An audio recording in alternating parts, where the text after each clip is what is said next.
रक्ष, गुफा से बाहर आ। मैं भीम हूं और आज तेरा सामना भीम तू बलवान है, पर मुझे हराना इतना आसान। रक्ष, बल का घमंड छोड़, धर्म के सामने सब झुकता। बहुत समय पहले जब दुनिया द्वापर युग में थी, महाभारत का युद्ध अभी नहीं हुआ था, लेकिन पांडवों का जीवन संघर्षों से भरा हुआ था। कौरवों की साजिश से पांडवों को 12 वर्ष का वनवास और 1 वर्ष का अज्ञातवास मिला था। अज्ञातवास में उन्हें अपनी पहचान छिपाकर रहना था, वरना फिर से वनवास शुरू हो जाता। पांडवों ने राजा विराट की नगरी में शरण ली, लेकिन उनकी यात्रा के दौरान कई रोमांचक घटनाएं घटी। यह कहानी है उनमें से एक की, जहां महाबली भीम ने दुनिया के सबसे बड़े शिवलिंग की स्थापना की, जो आज उत्तर प्रदेश के गोंडा जिले में खरगुपुर के पृथ्वीनाथ मंदिर में विराजमान है।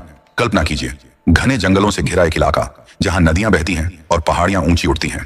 पांडव, युधिष्ठिर, भीम, अर्जुन, नकुल, सहदेव और उनकी माता कुंती अज्ञातवास के दौरान भटक रहे थे। वे भिखारी या सेवक बनकर रहते थे, ताकि कोई उन्हें पहचान न सके। एक दिन वे एक छोटे से गांव में पहुंचे, जो आज का खरगुपुर है। गांववासी डर के मारे थर थर कांप रहे थे। क्यों? क्योंकि वहां एक भयानक राक्षस रहता था, बकासुर। बकासुर इतना विशाल और क्रूर था कि वह रोज एक मनुष्य को अपना भोजन बनाता था। गांववासी बारी बारी से उसे भोजन भेजते थे, लेकिन अब उनकी बारी आई थी एक गरीब ब्राह्मण परिवार की। ब्राह्मण रोते हुए कहता है, हे भगवान, आज मेरी बारी है, मैं अपनी पत्नी और बच्चे को कैसे छोड़कर जाऊं? तभी कुंती ने सुना और कहा, चिंता मत करो, मेरे पुत्र भीम को भेजो, वह इस राक्षस का सामना करेगा। भीम, जो हमेशा भूखे रहते थे और अपनी ताकत के लिए प्रसिद्ध थे, खुशी खुशी तैयार हो गए। वे बोले, माँ, ये मेरा कर्तव्य है, मैं इस राक्षस को मारकर गांव को मुक्त करूंगा। गांववासी डरते हुए भीम को भोजन की टोकरी लेकर जंगल की ओर भेजते हैं। जंगल में पहुंचकर भीम ने टोकरी रखी और जोर से चिल्लाया, ओ राक्षस, आ जा, तेरी भूख मिटाने आया हूं। बकासुर गरजता हुआ आया। वह इतना बड़ा था कि पेड़ उसके सामने बौने लगते थे। उसकी आंखें लाल थीं, दांत नुकीले और शरीर पत्थर जैसा कठोर। वह हंसते हुए बोला, तू छोटा सा मनुष्य मुझे मारना चाहता है? हाँ हाँ हाँ। लेकिन भीम मुस्कुराए और कहा, देखते हैं कौन किसका भोजन बनता है। युद्ध शुरू हो गया। बकासुर ने भीम पर वार किया, लेकिन भीम ने अपनी गदा उठाई और जोरदार प्रहार किया। जंगल गूंज उठा, पेड़ टूटे, जमीन कांपी। भीम की ताकत ऐसी थी कि उन्होंने बकासुर को उठाकर पटक दिया। राक्षस चिल्लाया, लेकिन भीम ने उसका गला दबा दिया।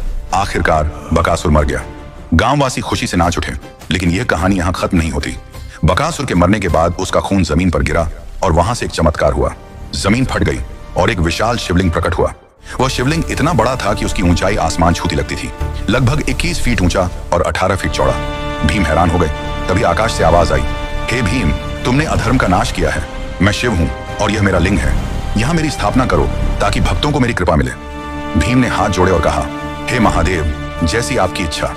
उन्होंने गांव वालों की मदद से शिवलिंग को साफ किया, पूजा की और एक छोटा सा मंदिर बनाया। कुंती और अन्य पांडव भी आए और अभिषेक किया। उस दिन से वह जगह पवित्र हो गई।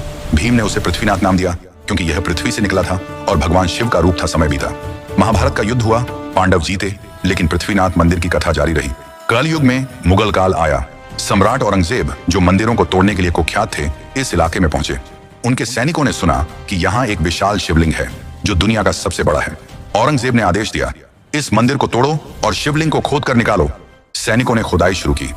वे दिन रात खोदते रहे, लेकिन शिवलिंग की जड़ें इतनी गहरी थीं कि वह निकल ही नहीं रहा था। रात को औरंगजेब को सपना आया। भगवान शिव गुस्से में बोले, तू मेरे लिंग को छूने की हिम्मत कैसे की? अगर तू नहीं रुका तो तेरी सेना नष्ट हो जाएगी। औरंगजेब डर गया। अगले दिन उसने खुदाई रोक दी और माफी मांगी। उसने मंदिर की रक्षा के लिए एक फरमान जारी किया और चला गया। इस घटना से मंदिर की प्रसिद्धि और बढ़ गई। आज हजारों साल बाद पृथ्वीनाथ धाम एशिया या दुनिया का सबसे बड़ा शिवलिंग माना जाता है। साल सावन में लाखों भक्त यहाँ आते हैं, जलाभिषेक करते हैं, घंटियां बजाते हैं और भजन गाते हैं। मंदिर के चारों ओर मेले लगते हैं। लोग कहते हैं कि यहाँ दर्शन मात्र से सभी कष्ट दूर हो जाते हैं। अगर आप कभी गोंडा जाएं तो खरगुपुर जरूर जाएं। वहां खड़े होकर उस विशाल शिवलिंग को देखें और सोचें कैसे एक महाबली योद्धा ने अधर्म का नाश कर धर्म की स्थापना की। यह थी पृथ्वीनाथ धाम की कथा। महादेव की जय, भीम की ताकत और भक्ति की जय। अगर आप इस जगह पर जाएं तो महसूस होगा कि इतिहास और आस्था कैसे एक हो जाते हैं।